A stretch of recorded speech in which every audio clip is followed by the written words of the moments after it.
Hey everybody, welcome to Around the Twist episode 298. It's June 14th, 2017. How is everyone? I'm trying to get centered. Sorry, I should have done that before. So, yeah, 2 weeks. I'm so sorry. I really didn't have progress to show you all last week on anything to speak of. And then Estes was coming up and I thought I'd get footage up there and I forgot the camera down here, so I didn't. So basically you're getting 2 weeks worth of episodes in one. I'm sure you're all fine with that. It's fine. I'm really not in a headspace to record today, but because I missed last week, I'm doing it for you guys. This is what this is for. I did. So typically, if this is your first time joining Around the Twist, I'm very sorry, number one. And I'm sorry to everyone that I'm saying I'm sorry so much. My gosh. Number one, you're getting me raw, unedited. There is no makeup on here. There is nothing. It's been that kind of day. I took the kids out to the park this morning, got hot and sweaty, took a shower, and so wet hair, no makeup. This is how you get me. Half caffeinated. Caramel banana today, and my coffee stash is dwindling. I have like this much left in a half-pound package, and that's about enough for one grinder full, and then I don't know what's gonna happen. I need to place an order like today, and I'm still gonna run out of coffee probably, which is never good. And I have a Phoebe. Do you want to come up and say hi? Goober, come here. Come here. Come here, old lady. Don't get all sassy pants on me. Come here. Come here. Come on. Come on. You can make it. Oh, here she comes. It's a Phoebe. Oh, it's a Phoebe. Oh, yes. You can't see it, but the tail is wagging like, oh, you can kind of see it. Tail's wagging like mad. Hi. Hi. Oh, my fat old lady dog. Oh, yes. Okay. Are you going to stay up or are you going to get down? You're going to stay up and get in my way, aren't you? Okay, just don't pee on me. All right. We are getting very elderly, and with that comes a loss of bladder control, so that's been trying times as well. Phoebe is 13. 13. I got her in 2004. She is 13 years old now. I don't know exactly when in June she was born, but it is middle of June, so I'm counting it. She's 13 years old. I have had you for 13 years, Goober. Yeah, I have. She's looking at me like, what? Mom? Okay. So, wow. Sorry, this is a knitting show, right? So, honestly, I have nothing on the needles, or nothing I have worked on this week, the last 2 weeks, on the needles, because I have an FO of the week. So, this is my friend Sarah's Dublin Bay socks. These are for her birthday coming up at the end of July. They were supposed to be Christmas, and she got something else for Christmas because they weren't done. So, this is I actually have sock blockers for them. Oh. These are the Dublin Bay socks. The pattern is a free pattern by Ryan Morrissey. The pattern predates Ravelry. We're talking all the way back to before Ravelry existed, back when the Knitty forums were the way to go for communication online among knitters. I did bring the bag down. Wow. I don't even know. I didn't write out show notes, so that's why we're a little scattered this week too. The yarn is my final skein from the Cyborgs Craft Room, the lovely Megan, who unfortunately passed away last fall. It is her Asocolate base. Come on, focus. There we go. It's a 75-25 superwash merino and nylon blend fingering weight yarn. The colorway is called I Cried Aloud at Night. And I still have, since Sarah wears like a 7.5, 8, and she likes short cuffs on her socks, I still have quite the ball of yarn left. Probably over an ounce left. I didn't weigh it before I came down. So these were knit up. I'm just going to take one so you can, let's see, this one's laying a little bit on the blocker. So they're finished. Finished. I have finished the knitting. I have woven in the ends. I have not washed them yet, so that still needs to happen. I knit them up on a US 1 2.25 millimeter needle. It has a lovely Eye of Partridge heel. And then, the foot's plain. I kind of winged it, did my own thing, just didn't follow the pattern after the heel flap. Bad Karen, no cookie. And yeah, I started these. When did I start these? I want to say way back. Hang on.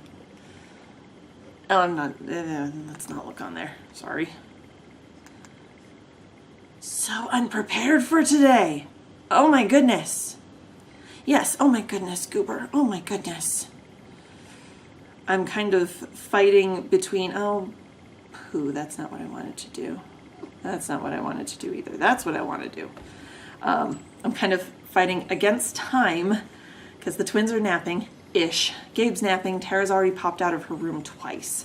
If you hear banging at all, or a rhythmic thud, thud, thud, thud, that's hubby working out upstairs in the living room. He's doing his T25.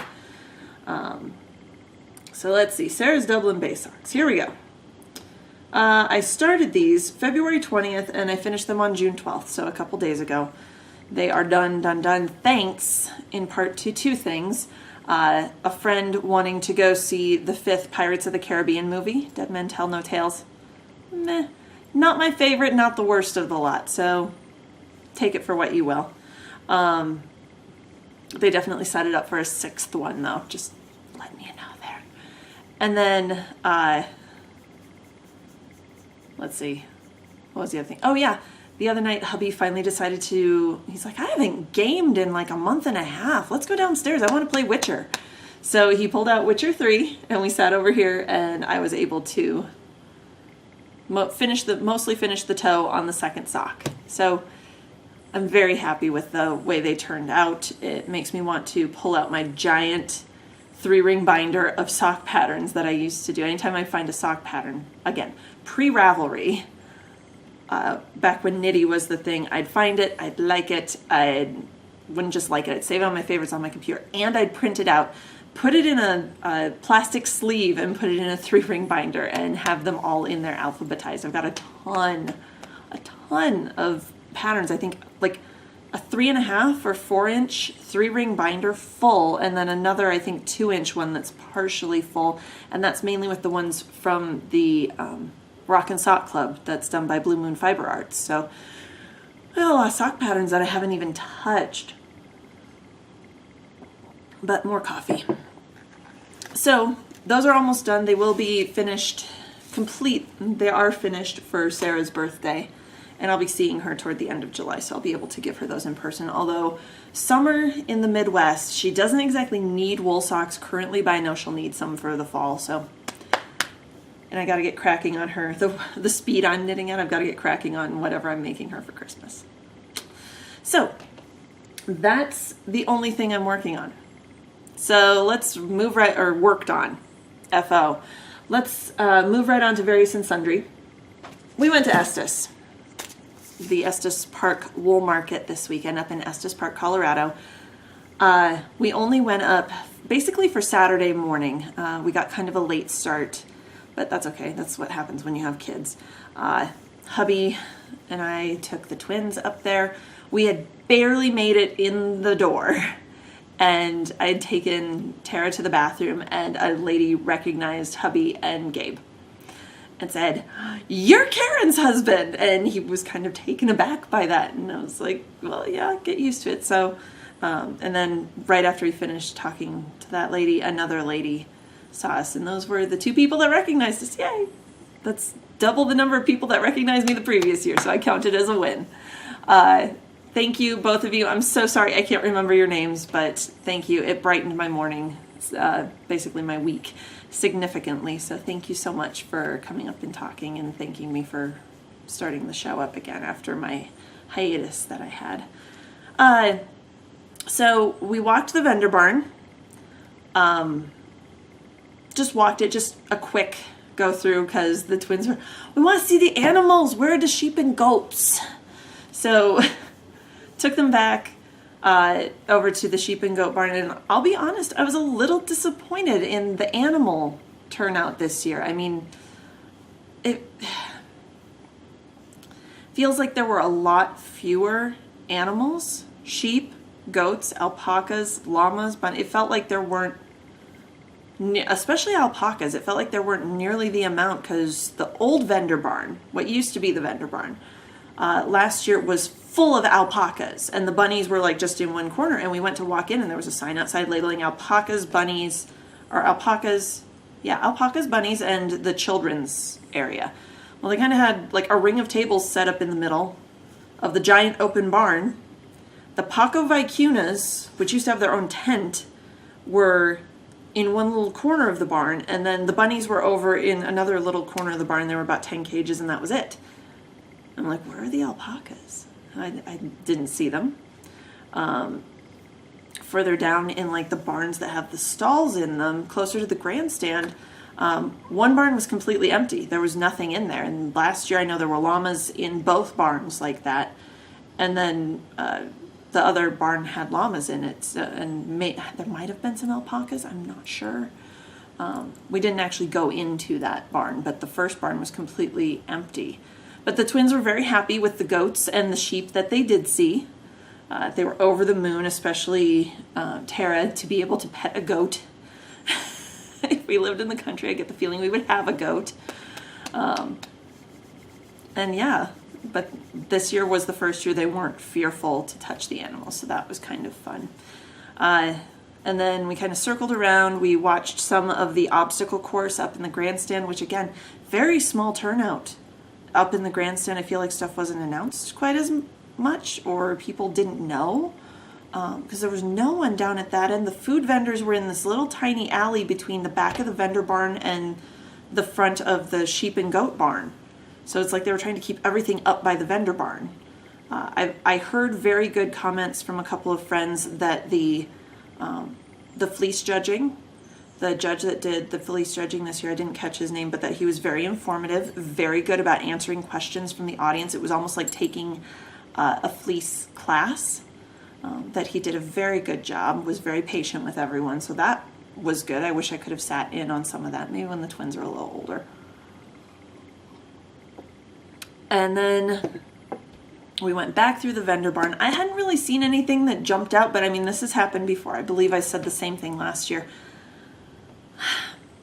I don't want to say I've hit stash saturation, but I kind of feel that's where I'm at. Like, I'm looking at all this beautiful yarn, beautiful stuff going, oh yeah, that's pretty, but you know what? I think I have something like that at home, or I already have so much at home, I shouldn't buy this. I had the same, oh, I know what it was, Yarn Fest this spring. I kind of had that same experience of, yeah, I could buy that, but when am I going to get to knit to it? I've already got so much stuff back here in the stash room that it's like, eh.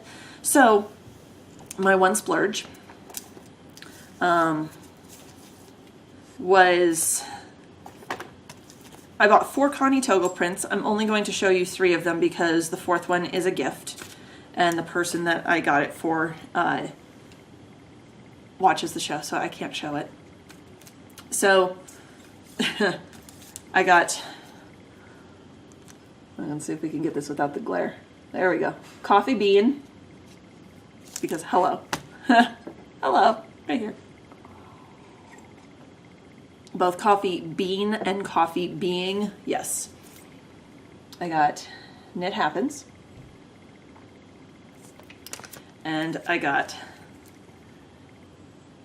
Stash Attack. So those are my, plus another one, like I said, that is a gift for someone who watches the show, so I will not be showing it here. That's all that I bought at Estes, was just Connie Toggle prints. And I need to get to Hobby Lobby, get some more frames. I need to hang all of my Connie Toggle prints back in the stash room because they've been sitting on a shelf since we moved into the house, and I didn't want to hang them until the stash room was finished. Well, at the rate things are going, it's never going to be finished, so I might as well hang the things. But 2 or 3 of the frames, one of them the glass broke on one of my larger ones, the 11 by 14s. These are all 8 by 10s. They fit in a standard 8 by 10 frame. They are already matted, which is why I love Connie Toggle's prints, because she mats them for you. So all you have to do is go to Hobby Lobby or wherever you buy your frames. I just get cheap black frames because I want to showcase the art. There is so much going on in these, and she does such a fabulous job. So I want her art to speak for itself. So I'm developing quite the herd of Connie Toggle prints. And that's everything that I got. And then we went into downtown Estes, since we're working next weekend for Father's Day here in the States. Hubby, I told hubby, well, our weekend off is going to be your Father's Day. So we celebrated a week early, and he wanted to go eat at a restaurant we've been to before. They're called the Wapiti. And Wapiti is the Native American word for elk. And they serve fabulous elk burgers and tons of really good food. Their onion rings are amazing. If you're ever in Estes, it is all the way at the west end, the far end of the main street, almost down to the water wheel. It's tucked kind of back in this, you have to go down this little, like 6-foot wide alley between buildings and down some stairs. You feel like you're getting lost, and that's the restaurant. So it's kind of hidden away. So even though Estes' main drag is becoming a bit of a tourist trap, a lot of people don't eat there that don't know about it because they don't make it that far. So that was kind of nice for us. And then we promised the twins if they ate their lunch, which they did, we would stop for some candy because we went by you were getting very warm, Goober. We walked by 2 taffy shops on our way up there. So we stopped at one taffy shop. They got to watch the taffy being pulled on a machine and also watch a machine that was originally purchased in 1947 and has been cutting taffy for the last 80 plus years. Almost 80 years. The shop's been in business for 82, but they've had this same cutting and wrapping machine for the taffy since 1947, and it's still in use. We watched the candy being cut and wrapped, and bought a half-pound bag of taffy, and it's some of the best saltwater taffy I've tasted. I wish I could remember which one it was. I've got a magnet for them up on the refrigerator upstairs, and I didn't bring it down, but that's okay. So we had fun doing that, drove back down the mountain. US 34 is open for the summer. They are not closing it for blasting until, I think, October, if I remember right. So if you are in the area and you want to head up to Estes, there's a different festival being hosted up there every weekend all summer. If you go to if you look up Estes Park, Google it, just the city website, they will list all of the festivals that are being held every weekend. I think there's a rodeo coming up in the next couple weeks. Usually, I know they have a Highland games thing up there. Games thing. God, I'm so articulate today. I give up. Eh. So, next. I need help. I have no idea what to work on next. Obviously, I'm still working on the stained glass blanket. I just haven't added any hexagons to it lately, so I didn't bring it down. But I did bring down the purple bag o' doom. This has been sitting in my living room underneath an end table, staring at me for months. Please be quiet. In it are several things. Number 1, the Playful Stripes cardigan for Tara. This is a size 6. She is in size 6 right now, so I need to get this done. All I have left to do, and I don't know why this has been sitting in the bag for so long, I have to seam the sleeves. The sleeves are like these little open things. I have to seam these, weave in all the ends that I have, and there are a bunch, of course, not as many as if I would have followed the pattern for the yoke and done like 6 separate colors. Highly recommend, if you're going to do this, pick a multicolored skein like I did, and then you don't have 80 bajillion ends to weave in. I was being smart for once. And then once the sleeves are seamed and the underarm's done, I have to pick up and knit the button bands down the front. And that's all that remains. So I have to do that. What else is in here? I have... Anyone recognize this? This is a fat squirrel bag that is holding my Beck sweater. My Beck sweater that is 3 inches in, maybe. 3? 1, 2, maybe 4. 3.5, 4 inches in. I need to get back to that. This is for me. This is for me. I need to do something for me, right? I need to get back to Naptime Needleworker is what I need to do, because this next thing, oh my gosh, and the kids, I can tell, have gotten into this because there is grass. My cross stitch. I have not touched in months. All I have left, and I kid you not, of this whole ginormous thing from Frosted Pumpkin Stitchery is December. Not even all of December, half of December. And then I need to put the end that I want to put down in the little banner at the bottom. And then it's done. Why haven't I been working on this? I don't know. I don't know.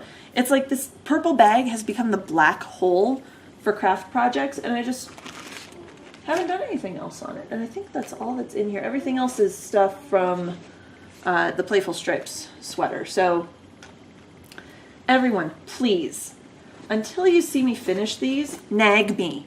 Nag me. Give me the kick in the pants that I need. Because what was my word going to be this year? Oh yeah, focus. Obviously not, since I can't even finish a child's sweater or one little square on a cross-stitch project. However, I also want to cast on something new because now I have nothing currently on the needles since I finished Sarah's socks. So the thing I'm leaning toward is one of the last things that I purchased at my sister knits. This was one of the times my mom was out here, probably about a year ago. I purchased the First Point of Libra shawl kit. It is, let me pull the pattern out of the sleeve so you guys can see this a little better without the glare. There we go. It's a triangular shawl. It uses a main color and then a gradient yarn. I don't want to give the secret sauce away, but I want to give you another picture here. There we go. So I haven't read through the pattern yet, but the way I'm understanding it, just looking at it, obviously, they give you this little layout so you can color in with the colors you have. So you can kind of see there's a central triangle, and then down one side of the triangle you do short blocks going this way with the gradient, and up the other side you do long rows back and forth of the gradient, so longer stripes versus blocks, and then another border of the main color around the whole thing, is the way I understand it, just looking at the pictures, trying to figure it out. So I purchased, and why did I print it off when I already have a pattern that the shop gave me? I don't know. Weird. Okay, maybe it was because I wanted something to so I bought a kit from my sister knits, and it came all packaged in this little stamped bag. The yarn is from Marionnated Yarns. It's the North Sea gradient colorways. So the main color is called North Sea, and then it says colors 1 through 4, but there are 6. Color 5, Polar Frost. Oh, I see. Okay. No. Well, for some reason there's 5 colors in the gradient, and then rather than 4. So I don't know why there's 5. They threw in amethyst. It should have just been these 4. Oh well. So Tide Pool, Sea of Glass, Glacial Lake, Arctic Ice, and then for some reason, I don't know why, they threw in amethyst as well, which is gorgeous. I love purple, so I might throw the purple in there too. The main color is this ginormous skein. Oh, there it is. North Sea, and you can, there we go. You can see all that variation. It's very dark, almost like a teal blue, but it's shot through almost like she overdyed it with black or overdyed it with gray. Gorgeous. Love it. And then it says color 5 Polar Frost, and gave me 200 yards of that. So it's a very, it's gonna blow out the color. So let me see if I can get the, it's not white, it looks white. It's a very pale, pale, pale blue. Let's see if it'll, no. Nope, you're seeing it as cream, but it is a very pale blue, trust me on this.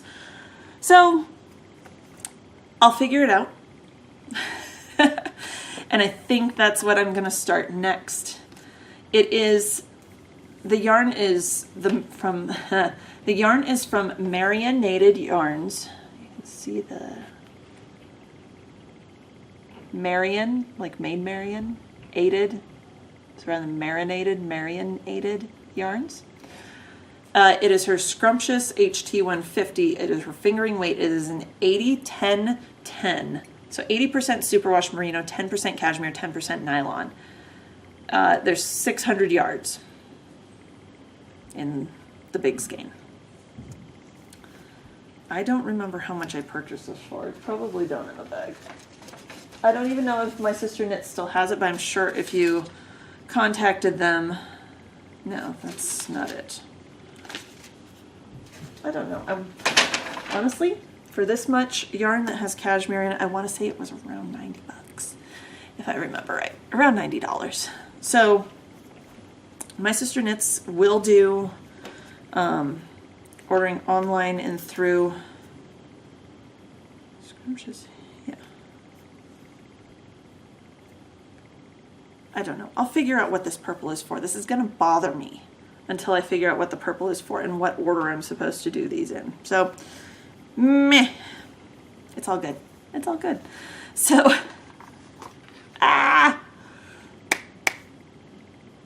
you need 980, according to the pattern, you need 985 yards of fingering weight.